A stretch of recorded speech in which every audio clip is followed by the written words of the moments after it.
c'est décevant de perdre un joueur comme Hassan pour cette Coupe d'Afrique, comme perdre Ilaï Kamara. Vous savez, c'est le rêve de tout joueur quand il joue en sélection, c'est de jouer la Coupe d'Afrique et de jouer la Coupe du Monde.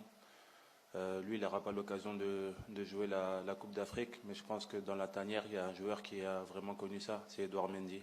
Et c'est le joueur qui a le plus parlé avec Hassan, parce qu'il sait ce que c'est.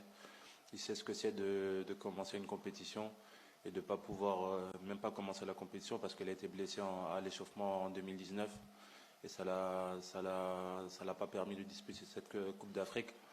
Donc c'est la personne qui a le plus parlé avec Hassan. Il lui a donné des conseils, il lui a dit ce qu'il devait faire.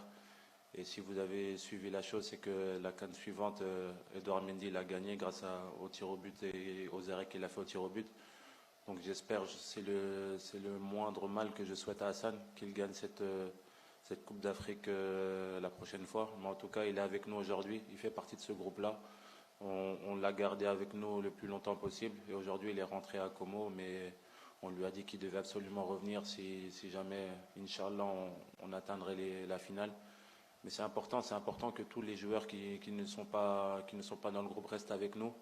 Les joueurs comme Ilaï qui restent en contact, qui prennent des nouvelles, ça fait très plaisir, mais aussi les joueurs qui ne feront pas partie de ce groupe, parce qu'il y a des joueurs qui sont restés à la maison, et à nous de les respecter sur le terrain, et à nous de donner le 100% pour pouvoir leur permettre de vivre quelque chose de grand avec le Sénégal, que ce soit en dehors ou dans le groupe. Le plus important, c'est que tout le monde qu'on soit un seul cœur uni, et qu'on aille le plus loin possible, et c'est sur ce chemin-là qu'on va ramener les joueurs qui seront absents.